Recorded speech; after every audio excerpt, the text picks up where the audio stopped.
Yo, what is good, YouTube, and welcome back to another JC2K video. In today's video, we are going to be ranking the top 10 best shooting guards in NBA 2K25 MyTEAM. Before we hop into the video, if you haven't already, make sure you hit that subscribe button. Help me push towards the 40,000 subscriber mark on the channel. I upload every single day, multiple videos a day. Would really appreciate it if y'all do subscribe. And we're getting close to 40K, man. We're like just over 500 subscribers away. So maybe we can hit it by the end of the month. That's probably unlikely, but we're going to try our best, and I would really appreciate it if y'all do subscribe. Either way, starting at the number 10 spot is going to be Dark Matter Kawhi Leonard. Keep in mind, this is a list that is including every single card, so there's a lot of unattainable cards towards the top of this list. That's just how it works at this point.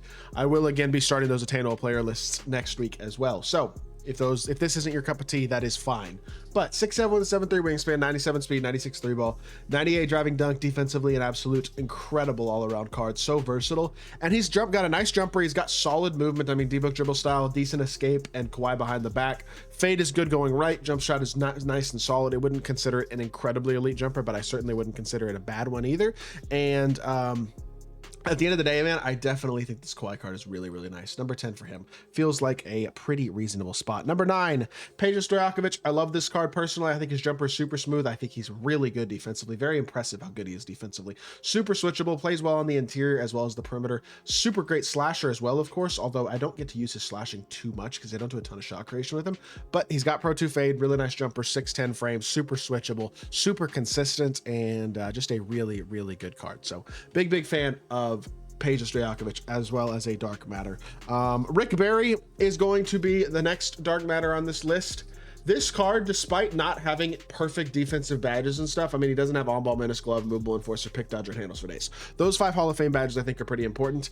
If you get him with those Hoff badges, though, this is the best Dark Matter shooting guard in the game, without a doubt. 6'7" with 6'11" wingspan. He's got solid size. The stats and badges are good enough to get the job done, right? The animations are where he's elite, though. Incredible jumper, Pro 2 fade, Garland dribble style, Fox size up, which is probably the second best size up after Garland. Tray escape and tray behind the back. He's got elite sigs across the board, a great shot, a great fade. He's a great card. That's what he is. He's one of the better cards in MyTEAM at the Dark Matter tier, and I think he is probably the best Dark Matter shooting guard in the game. Having him at number 8. Number 7, Carmelo Anthony. I'm being totally honest.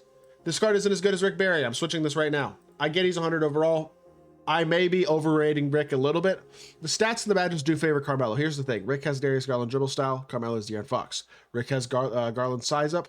Or sorry, not Garland size up. Fox size up. Melo has his own, which is not as good. Cam Thomas, Oscar on very quick is a really nice jumper, but I would say Rick Barry's just as good. Rick Barry's got Pro 2 fade instead of Steph fade. Steph escape versus Trey is pretty even. Maybe you lean Steph, but Rick also has the better behind the back. I think animations matter a lot, and I'm actually going to give the edge to Rick Barry on that one. I understand there are flaws, but I think he's a great card, and I think, yeah, I think I got the right list right there so far. Number 6 is going to be Klay Thompson. Honestly, is this card even better than Rick Barry? Because stat and badge wise, similar to Melo, he's great. He's got Jalen Green dribble style, Steph escape, Kobe behind the back, Pro 2 fade. The fade is better. Jalen Green dribble style and De'Aaron Fox are about the same. Similar, same escape. Neither of them are great behind the backs. The Pro 2 fade is a plus, but Melo's jumper is probably a little better. I'm actually going to do this. This is going to be my bottom 5. Couple of changes there. Rick Barry moves up a couple more spots. Maybe I'm too high on him, but that I think is how I'm going to do the rest of this list, at least that bottom 5. Moving into the top 5. At number 5, Paul George. Doesn't matter which one you put on the list because they're the exact same. Look, I get this card's frustrating. It doesn't change the fact he's 6'8" with a 6'11" wingspan and absolutely incredible as a defender with a very, very nice jump shot and Pro 2 fade, which is incredibly smooth. I wish he could move better, absolutely. He doesn't have behind the back. His escape isn't that special. His drag back isn't great at all. D-Book dribble style is not special. But I think he is so impactful defensively, and I think his jumper is very nice, very good fade. If you use him properly, he is still a very high-level card. I have no issues whatsoever with PG, and I think he's a really, really good option. At number 5, I just wish... My issue with the card is not that he's a bad card.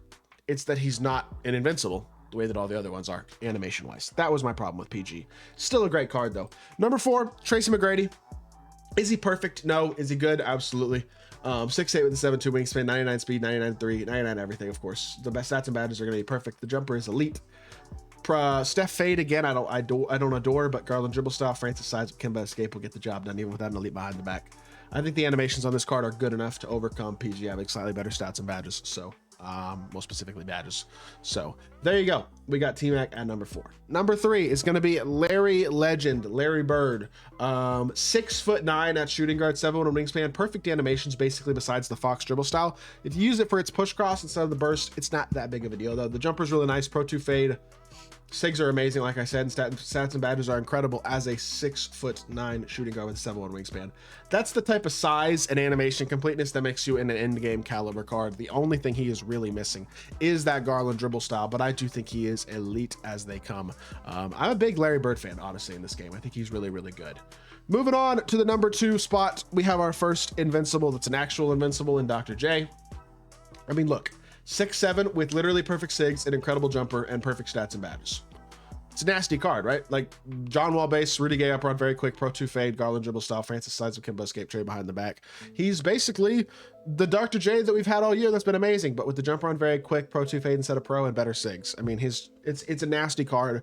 Dr. J has literally been one of the best shooting guards the entire year, and he absolutely still is for sure. So there you go.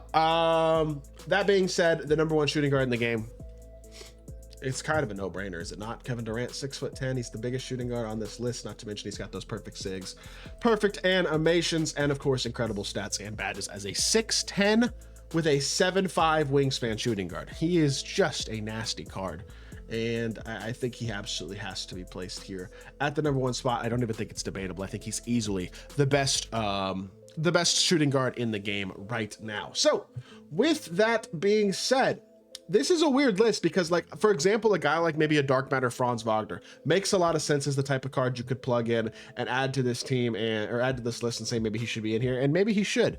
But I don't know. Keep in mind, I know a lot of these cards aren't particularly attainable. I mean, out of the top 5, you have Paul George, who is free and good, but not insane. T-Mac's like 2 million MT. Larry Bird's like 1 million. Dr. J's like 2.5 to 3, and KD was $1,500. You know what I mean? And like Rick Barry, attainable, but Clay completely unattainable. Carmelo completely unattainable. Peja was free. Kawhi attainable-ish. Like, you can rock with Paul George and one of these Dark Matters, or even just 2 of these Dark Matters as your shooting guards, and be totally fine. That's what I will say. My shooting guards right now are Rick, Peja, and Kawhi. I have those 3 guys. I bought a Rick and I have Peja and Kawhi for free, and I just think you're chilling when those are your guys. You know what I mean? You don't have to have the best cards in every single position to succeed. So keep that in mind when you look at a list like this and you realize that most of the top cards aren't probably very accessible to the majority of players, and that might be you. That's okay. You know what I mean? So I do think that's important to keep in mind with this type of a top 10 list. But with that being said, let me know if there's anything y'all would change about this list. Leave a comment and let me know. If you did enjoy the video, make sure you hit that like button, leave a comment, and subscribe. I'll be back with more 2K content very, very soon, and I appreciate y'all. Peace.